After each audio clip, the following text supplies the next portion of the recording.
喂，Hello，大家好，我係 Steven， 今日同大家去食自助餐。咁大家都知我啦，都一向中意食自助餐。咁由5星酒店啦，去到一啲比較平民化嘅自助餐呢，我都會走去試下嘅。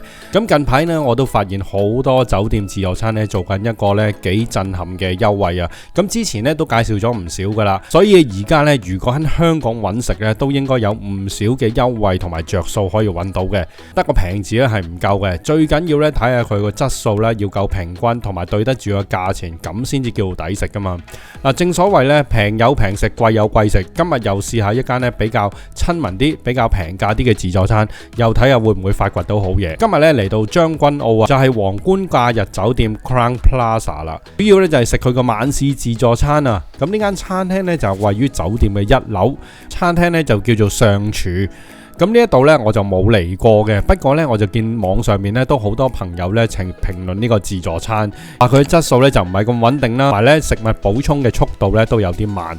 不過呢，唔緊要啦，今日我就親身過嚟呢，同大家呢睇一睇佢真實嘅情況係點啊。所以呢，如果大家都想我發掘更加多最 update 嘅吃喝玩樂資訊啊，同埋最真實嘅食評呢，嗱，如果仲未訂閱嘅新朋友呢，記得撳個 subscribe 掣啦，同埋睇完面俾個 like 啦。最緊要呢，就係撳埋個鐘仔啊！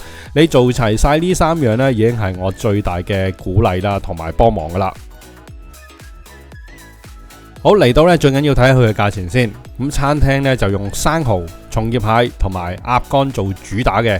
咁呢一度呢，星期1至4夜晚就588蚊，網上付款呢，就502蚊嘅啫，呢個價錢呢已經係全包價嚟嘅啦。嗱，如果長者呢就430蚊，小童340蚊。自助餐呢平日呢就由6點半食到去9點半，3個鐘頭。如果晚市自助餐嚟講呢，都要快手啲噶啦。嗱，我一上到嚟呢，我就已經見到呢個情況都幾墟冚啊。咁已經見到係長長嘅人龍啦，大家呢都已經係進入呢個作戰嘅狀態啊。咁我見到個環境呢，其實都相對比較擠迫嘅，因為呢攞食物呢個走廊呢，都已經排咗隊之後呢，都係比較狹窄噶啦。因為人幾多啦，但我就唔見到係排緊隊攞咩食物。嗱，定一定神之後再望清楚個環境啦。咁佢就連呢個位啦，即係呢一個走廊位啊，差唔多係 lift 口個位置呢，都擺咗幾張台喺度啊。咁呢個餐廳呢，都幾進取一下嘅。跟住門口呢邊呢，亦都見到幾部嘅咖啡機啦，咁啊全部都係自助形式噶啦，檸水、檸茶、咖啡、奶茶，全部都自己搞掂噶啦。咁其他呢汽水呢，就12蚊一罐。嗱，呢條長長嘅人龍呢，其實排緊係幾個唔同嘅食物區嘅，咁分別呢，就有沙律區啦、凍海鮮啊、刺身啊，仲有一個生蠔區添。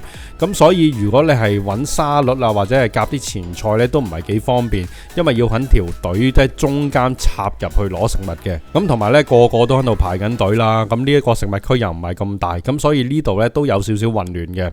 望下沙律區同埋前菜呢，都係一啲普通嘅薯仔沙律啊、青瓜，就冇乜咩特別噶啦。望落去呢，都唔係幾精神嘅。香港人呢，咁識食呢，呢啲呢，即刻俾人冷落咗。睇下其中一個排隊區先，呢度呢，就有海鮮刺身，見到今日呢，就有三文魚、馬刀貝、希靈魚、吞拿魚同埋一個白腩。嗱，要邊款呢，就直接同師傅講啦，咁佢就會用個鐵鉗仔呢，就去夾俾你。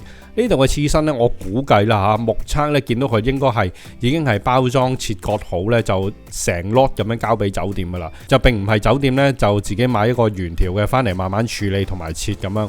咁同埋我見到師傅呢，即係佢用呢個銀色嘅鉗仔夾出嚟呢，感覺呢好似都唔係好矜貴咁啦，啲魚生刺身。睇下凍海鮮啦，呢度就有啲翡翠螺啦，有個熟蝦啦，仲有呢就係自助餐其中一個主打嘅雪蟹腳啊。今日呢一款蟹腳呢，見到呢都比較瘦削一啲，而且呢，我留意到呢，即係佢大部分呢都係蟹腳嚟嘅，蟹鉗呢就唔係話咁多。當晚呢就冇龍蝦嘅供應，不過呢，我見喺凍海鮮呢補充嘅速度呢都尚算係 OK 嘅。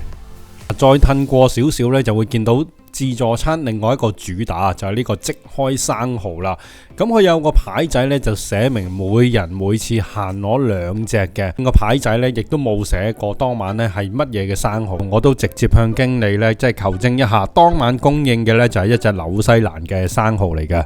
咁攞生蠔嘅位置咧，呢個位咧就非常之隱蔽嘅。點解我咁講呢？佢呢個出生蠔嘅位置咧，佢係凹咗落去嘅，同埋呢個開蠔嘅職員咧，佢個位置咧就比較鬼鼠嘅，佢係鄰近廚房嘅位置。咁而出邊咧，只會有一張圓台仔擺咗喺度嘅啫，再加上長長嘅人龍咧，基本上咧你係唔會發覺原來呢度有生蠔出嘅。最吊詭嘅咧就係呢一張台仔啦。當職員咧就開完兩隻蠔咧，佢就會將嗰兩隻蠔咧擺喺呢個圓台仔上邊嘅。咁感覺咧就真係幾配給一下嘅，同埋呢個做法咧都比較少見啊。咁其他酒店咧都會一次過開定多啲蠔擺咗喺度啊。咁你見呢張台仔基本上佢都唔預咧，即係會有好多蠔擺喺度噶啦，係諗住大家都係要排隊咁樣慢慢攞噶啦。另外要講咧就係呢位職員咧手腳嚟講咧，真係我拍過咁多間自助餐之中啊，開蠔係最滋油嘅一位師傅嚟嘅。嗱，直接講句咧，我都係第一次咧，即係覺得佢係有刻意慢慢逐隻開咁樣啦。佢亦都冇理到出面咧有成10幾20人喺度排緊隊。開蠔有一個問題咧，就係佢開完之後咧，直接咧開大個水喉咧，係咁肥足10幾秒咁樣先至俾佢。有咩海水味啊、甜味啊、礦物味，咩味都俾佢沖走啦。我覺得呢一個咧，即係供應生蠔嘅方法咧，喺自助餐嚟講咧，都算係幾差噶啦。直接講句，咁我同現場咧都有幾位觀眾認得我，大家咧其實覺得呢個安排都唔係話咁好。嗱，眼利嘅觀眾咧就見到佢咧開蠔嘅附近咧就有一個土耳其嘅烤肉擺咗喺度嘅。咁但係呢一個區域咧，基本上咧係唔會有職員喺呢度嘅。咁但係又自己唔會切得到嘅呢個肉。咁我見好多食客咧都要走過去熟食區嗰邊咧，就特登嗌個師傅過嚟咧係切俾佢咁啊。而且咧亦都會比較浪費食物啦，因為呢個烤肉如果冇人食咧，係咁轉下一路興住咧就會好乾。咁啊乾咗咧更加冇人食，即係形成一個惡性嘅循環啊。咁其實淨係睇咗呢一度咧，都覺得佢嗰個人手分配咧都係幾短缺嘅，因為大部分一路掃落去嘅熟食區咧，其實個師傅都唔足夠，包括咧就係燒臘檔啊、油雞啊、燒味嗰啲咧，都冇話長期有一個師傅企咗喺度嘅。嗱，講咗咁耐啦，都係時間咧攞啲凍海鮮同埋刺身翻去試下先。嗱，整體嚟講咧，即係個刺身質素咧都係好一般啊。刺身嘅質地咧比較實啦，而且咧係味道較為淡嘅。咁呢一個就好容易解釋嘅啫，因為咧就係佢雪藏嘅時間比較長啦。咁味道咧亦都因為個水分抽乾而流失啊。咁而且咧我食到個白臘啦，同埋個三文魚咧仲會有少少筋添。呢個咧就同個材料個級數有關啦。咁另外餐廳嘅重點啊，就係雪蟹腳啦。頭先都講過啦，其實大家都見到佢係比較瘦嘅。咁好彩呢，就蟹腳呢，佢本身個肉嘅質地都算係接受嘅，唔會話太乾啦。咁不過呢，我發覺呢，佢呢個味道呢就相當之鹹啊。咁我估計呢，就係佢浸鹽水個時間比較長啦。咁師傅可能諗住呢，就想剔除咗個雪藏味啦。咁但係出嚟嘅效果呢，就唔係咁理想啦。咁所以我覺得呢個雪蟹腳就一般。嗱，跟住呢，就要睇下佢另外一個自助餐主打，就係呢一個即開嘅生蠔啊，真係排除唔限難嘅。咁我排隊大概15分鐘左右啦，就攞2隻翻嚟。嗱，其實排隊嘅時間呢，一路去到自助餐中段啊，去到尾段呢，嗰啲人龍都仲未消散嘅。咁所以都幾肯定呢，你唔會食到好多隻噶啦。嗱，講翻個生蠔先，本身佢個質地呢，我覺得呢，佢係算唔錯嘅，亦都係較為肥美爽甜嗰隻嘅。不過呢，佢就冇話好有突出嘅海水味同埋礦物味。咁況且呢，佢都係新鮮即開嘅，咁我都實話實說。咁呢一個嘅生蠔係唔錯嘅，即係如果你有恆心排隊呢，就可以攞多2隻試下啦。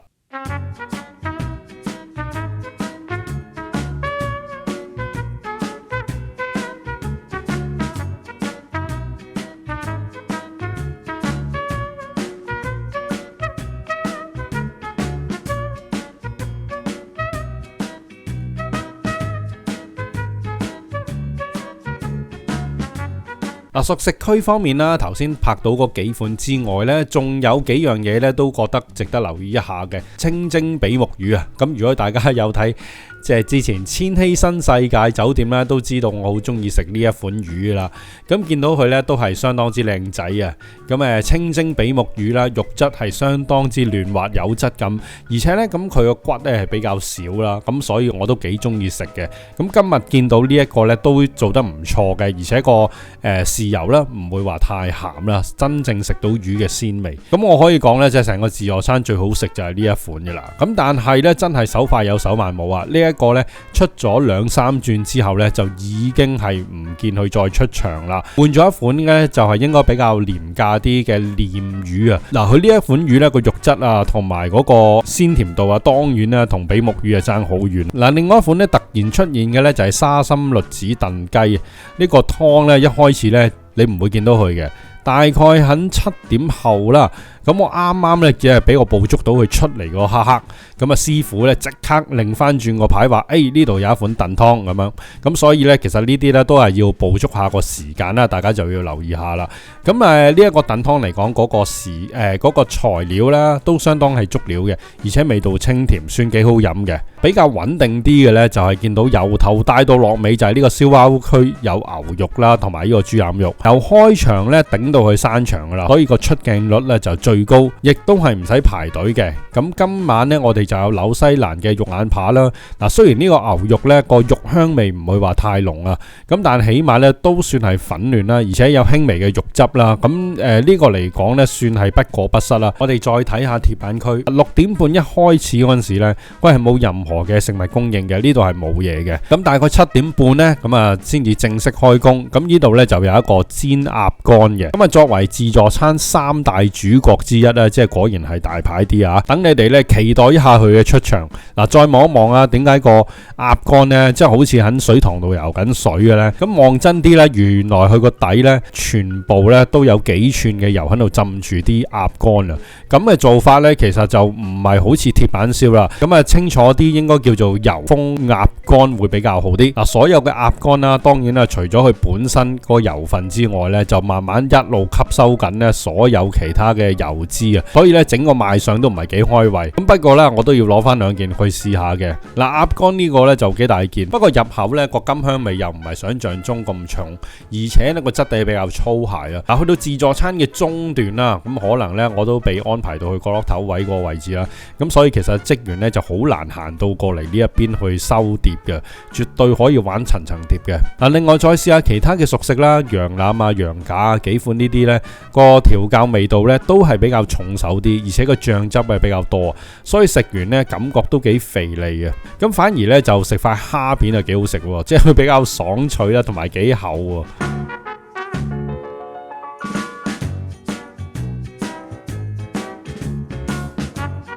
最後甜品方面呢，我比較欣賞呢，佢就有啲葡撻啦、豆腐花，仲有一個就係 Häagen-Dazs 嘅雪糕任食咁樣嘅。手多多呢攞件拿破崙蛋糕想試下啦，哇！不過完全呢係唔掂啊，鬆化呢就唔好諗住有啦，而且呢，佢個皮係有啲咁多韌添，所以呢個真係麻麻地啦。咁啊最穩陣都係攞杯雪糕試下啦。咁不過呢，其實呢，略略講下呢度呢，就嘅職員呢，有幾位呢，就態度就真係幾一般啊，即係好似攞雪糕呢位 uncle 咧，其實都有時語氣上面都唔係話幾客氣嘅，咁可能咧都係做到比較扯啲啊，即係個人暴躁啲啊。不過唔緊要啦，食完甜品最後撳杯咖啡，等自己冷靜一下啦。點知連咖啡機咧，連啲奶都冇人去換啊，已經係撳唔到出嚟啦。